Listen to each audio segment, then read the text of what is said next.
Olá, estou de volta.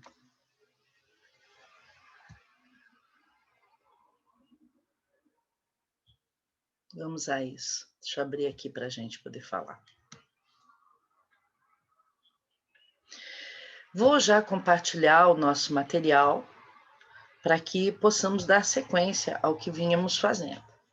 Então, nós tínhamos aqui visto o como estudar, e o primeiro item era exatamente a ideia de analisar uma obra, mas que nós vamos fazer isto obra a obra conforme elas chegam ao longo das estéticas.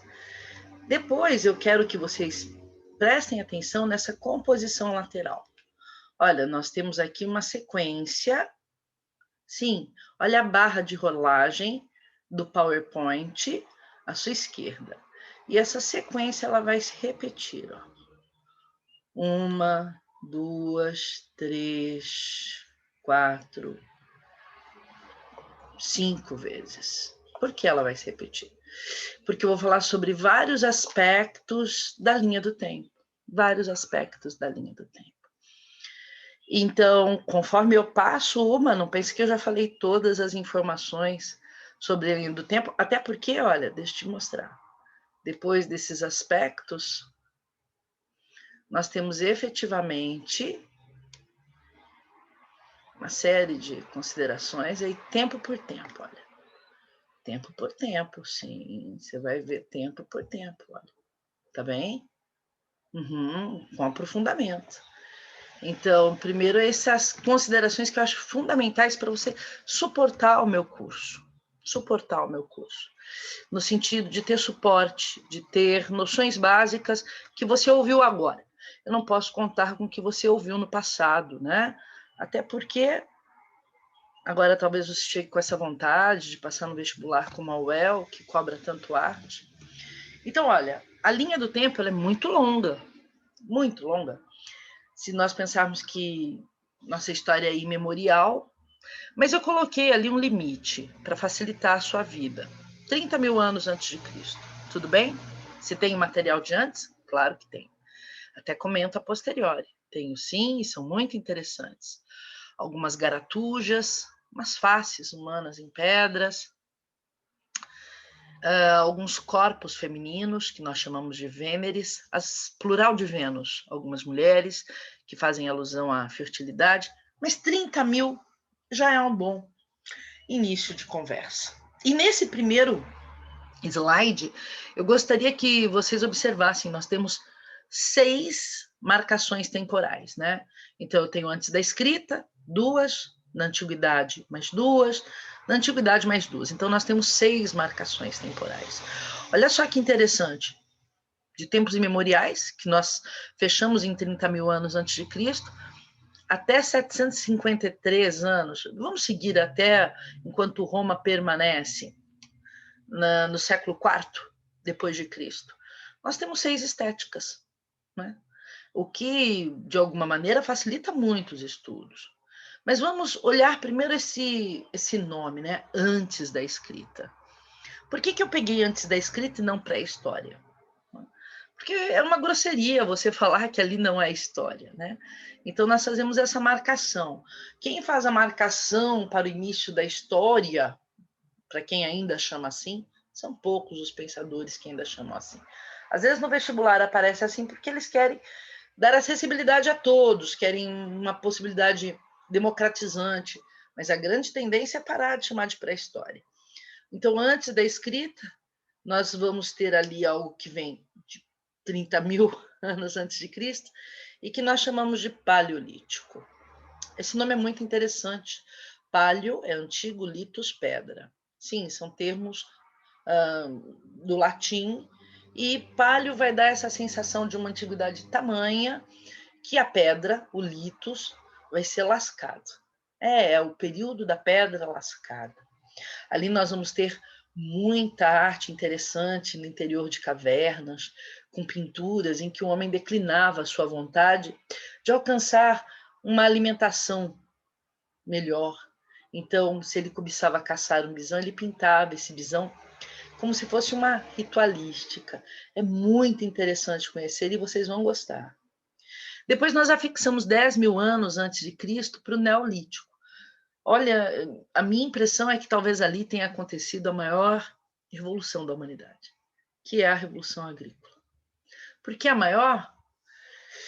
Porque o homem vai se fixar. E em se fixando, ele vai criar um conceito muito interessante de posse e de propriedade. E a partir de que você tem posse e propriedade, tudo vai ser repensado, né? Sim, suas relações com o outro, então, sua mulher, seu filho, seu lote, você começa a ser dono das coisas no entorno. Normalmente, muito é o homem o dono das coisas no entorno. É uma forma bastante curiosa de ser, de agir e de pensar. Os contratos, as normas punitivas vão começar a ser pensadas, não são escritas ainda, não, mas muito surge daí, dos contratos que se propõem.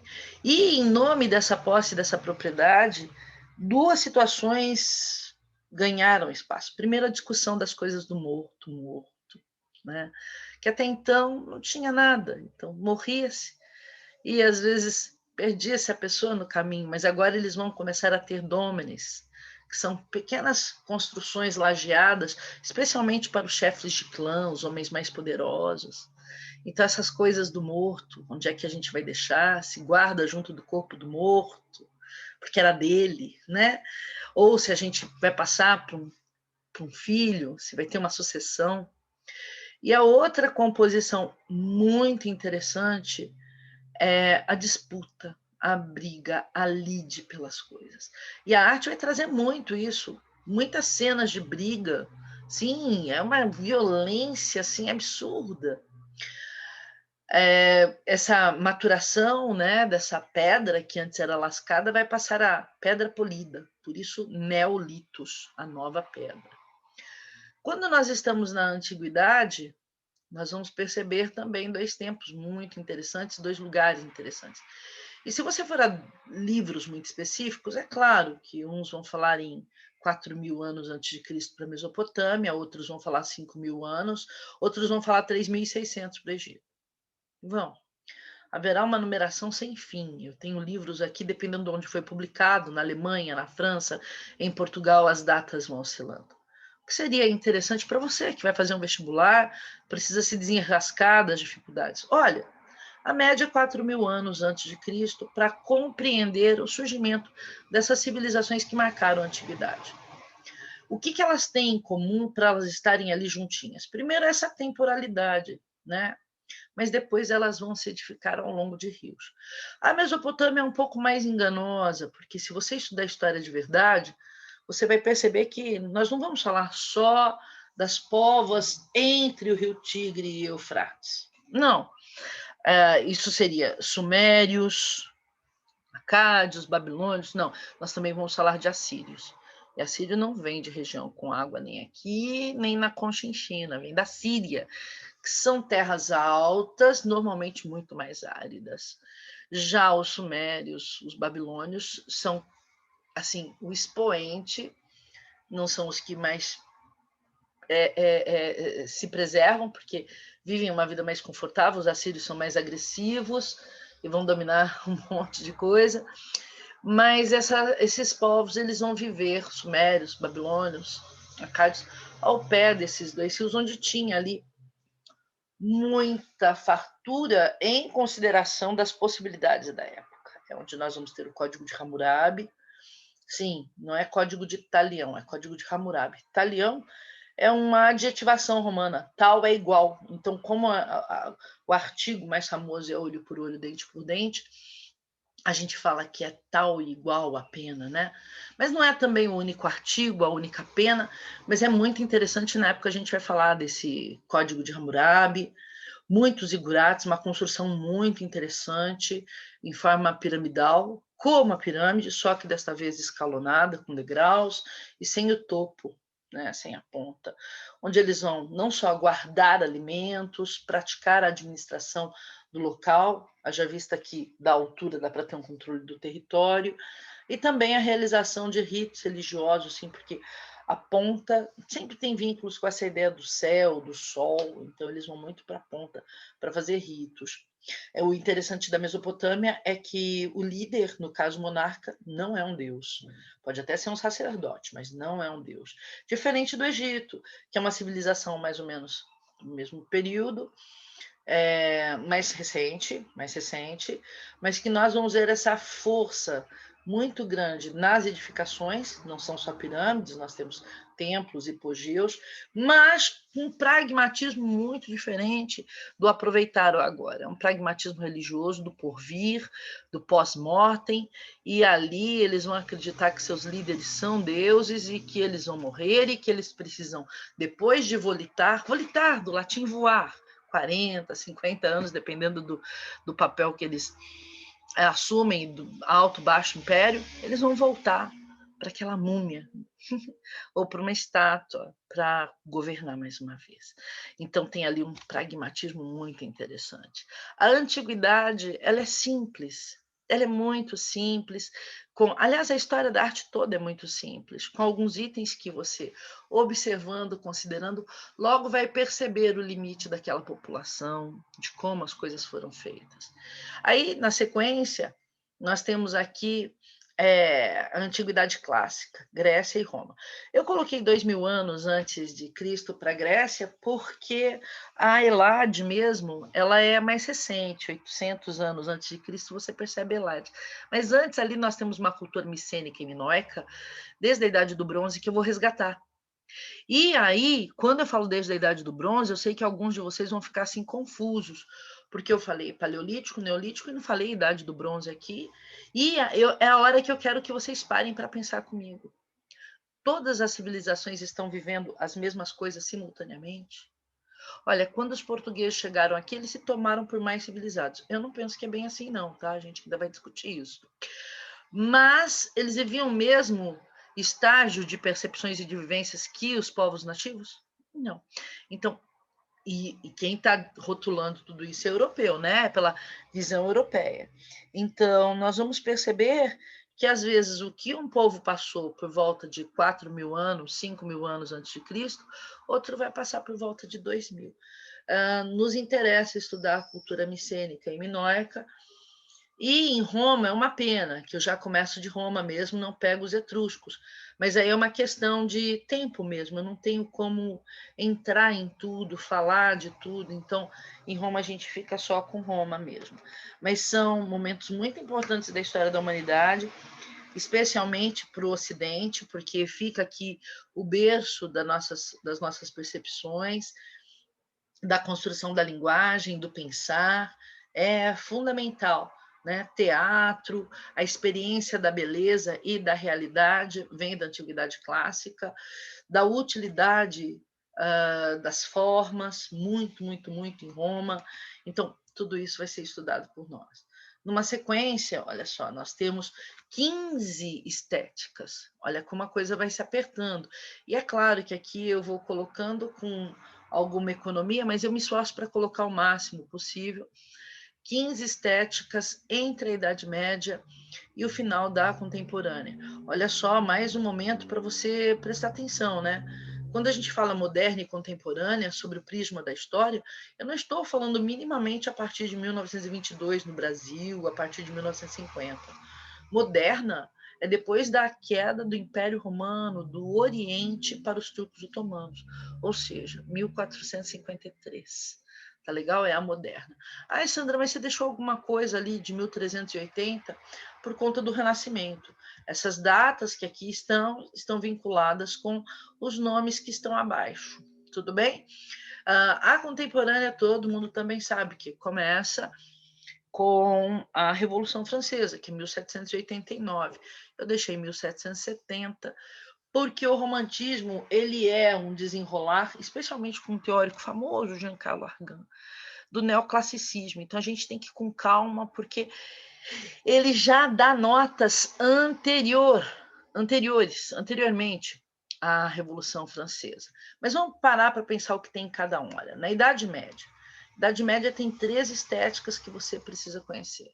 O Império Bizantino, que é no momento que declina Roma aqui no Ocidente, e muitos líderes fogem para a cidade de Constantinopla. que até então chamava Bizâncio, porque tinha sido fundado por Bizas, fica na Turquia. Hoje é chamada Istambul, porque foi uma rota comercial muito forte, e quando o pessoal passava ali pelas ilhas gregas para descobrir onde que tinha que parar, né, para o Estreito de Bósforo, perguntava onde é que fica Constantinopla, e eles falavam Istanpolin, a última das cidades, e aí virou Istambul, Istanbul.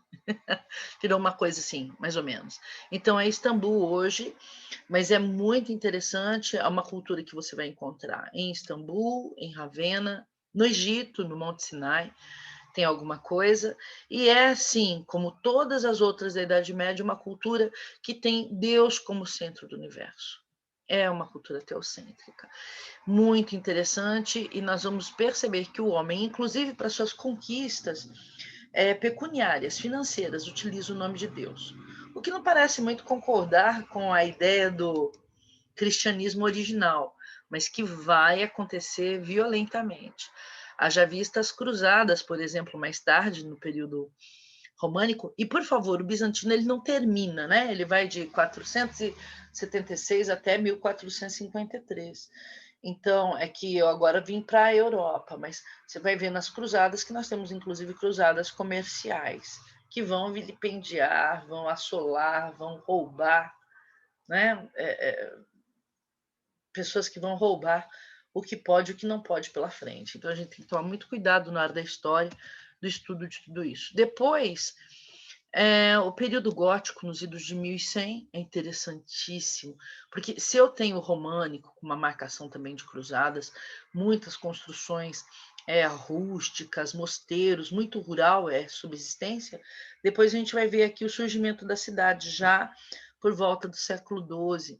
Está 1100, mas a gente pode pensar aqui em 1101, essa passagem, muito, muito interessante, em que até mesmo em cima de algumas bases românicas de igrejas, nós teremos talvez aquilo que é considerado o mais sofisticado do período medieval, que são as catedrais.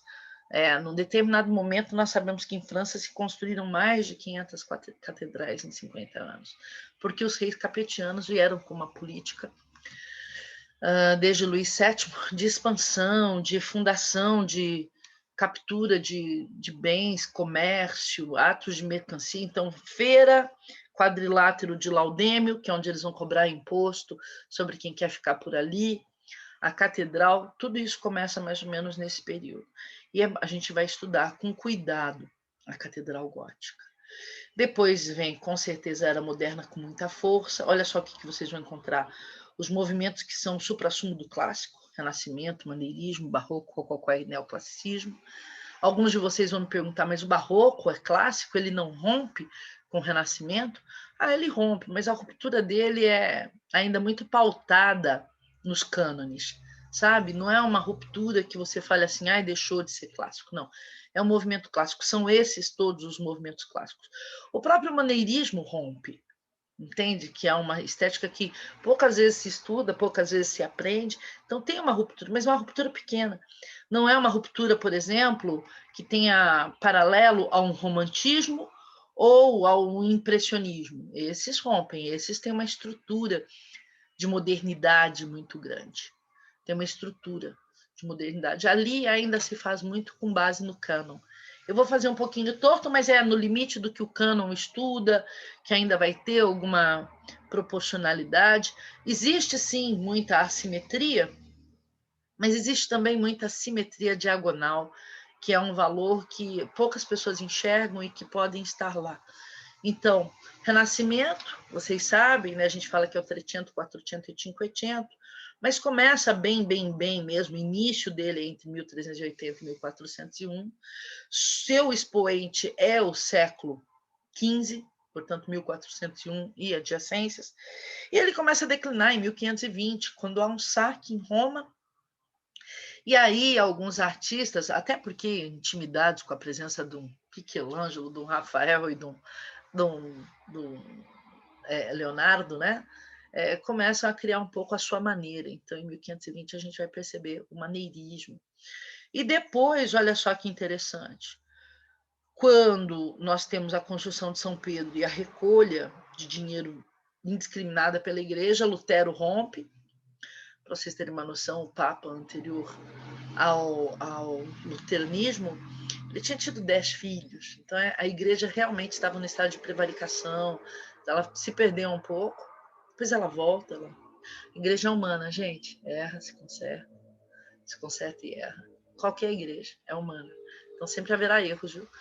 E aqui a gente vai perceber a ideia de fazer o Concílio de Trento, de ter a Inquisição, que vai perseguir muitos artistas, muitas pessoas interessantes, como Giordano Bruno, e vem, sim, o Barroco, a força do Barroco, e depois, em 1730, a ideia do neoclassicismo, que é um momento de bastante sobriedade, mas não é uma sobriedade só do ponto de vista técnico, não.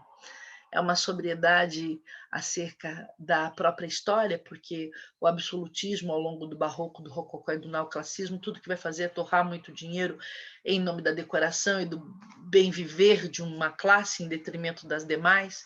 Então, isso vai ser importante para nós estudarmos.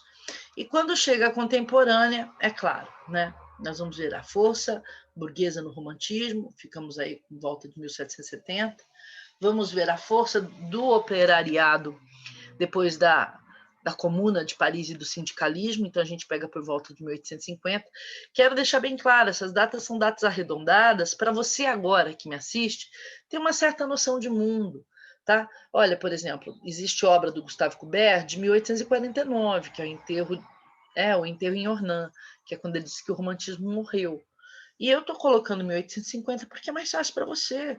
Quando a gente pensa, por exemplo, no impressionismo, Monet chega a Paris em 1863, e é uma data muito importante, mas são picados que depois, para quem é vestibulando, complica a vida. Então, tenha noção que 1860, nessa década, você vai ter a presença do impressionismo, quer com Manet, quer com Monet, ou Degas, enfim, com qualquer um deles. Degas um pouco menos, porque ele é um excelente desenhista e não queria abrir mão do desenho, mas Renoir, enfim, né, Pissarro, então, essas outras personagens todas. E em 1880, a gente vai ter aqui não só uma força maior do parnasianismo, que é uma reação ao próprio impressionismo, mas o simbolismo, que vai mostrar essa decadência do final do século, a Art Nouveau, que é uma arte muito da indústria tentando vender, chama Art Nouveau na França, viu, gente? Porque vai ter vários nomes esse estilo, como Liberty na Itália, Tiffany na Inglaterra, dependendo da região recebe um outro nome. Art Nouveau já é bastante bom para a tua idade. E o pós-impressionismo, que é a base das vanguardas, que ninguém pode esquecer, né? Quando se estuda Gauguin, Toulouse-Lautrec, sim, a gente vai estudar tudo isso com muito cuidado, com muito cuidado. Aqui é simplesmente para você anotar as datas no seu caderno, ter isso mais ou menos organizado. Então, 1880 vai pipocar todas essas correntes, tanto o simbolismo, quanto o Art Nouveau, quanto o pós-impressionismo. Eles ficam bem nítidos. Alguns, é claro, tiveram uma semente, um germe um pouquinho antes de 1880, outros um pouquinho depois, mas essa data ela já vai conformar aí toda essa atmosfera que nós precisamos.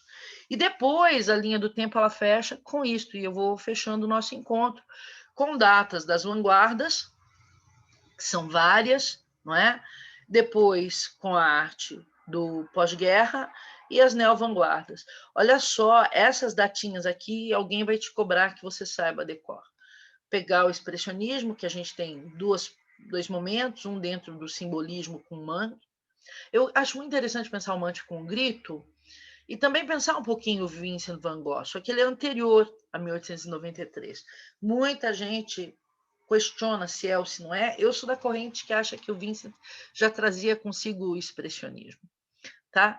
E 1912 seria assim o expressionismo alemão. 1905 o fauvismo, 1907 o cubismo, 1909 o futurismo, 1916, olha só, o dadaísmo, que é realmente fruto da Primeira Grande Guerra, 1920 o surrealismo, 1917 neoplasticismo e concretismo começam juntinhos. Sandra, por que você não colocou em ordem? Porque a maior parte dos materiais traz o neoplasticismo depois do surrealismo. Eu não sei o que você vai buscar, em qual material você vai estudar, isso vem depois e aí você fica perdidinho. Então, né? Eu coloquei assim, de acordo com o que os materiais apresentam. E depois, no Brasil, a semana de 22 e a década de 20 e 30, de 30 e 40, perdão. Em 1950 e 1970, nós temos o pós-guerra, com uma série de artes, como a Bruta, que vocês vão conhecer. Ela vai mostrar assim, a agressividade que o homem viveu nas cidades destruídas da Europa. É fantástico, muito abstracionismo, muita pintura como se nunca se tivesse estudado arte, liberando uma carga emocional muito grande, gestual. É muita informalidade. Depois você vai ter essa arte nos Estados Unidos com abstracionismo expressionista, especialmente com a apoteose que vai ser com Jackson Pollock, quando ele faz uma pintura toda respingada, toda gotejada, muito interessante, chamada pintura de ação. E, por fim, vem essas neo-vanguardas que começam na década de 60 e permanecem, muitas delas, até hoje, que é exatamente fora do Brasil e no Brasil. Fora do Brasil, a pop art, com Andy Warhol, aquela sociedade de consumo que no primeiro momento vai ser ovacionada e depois vai ser criticada. O minimalismo, que dialoga com uma das preocupações maiores do globo até hoje, que é a preservação ambiental.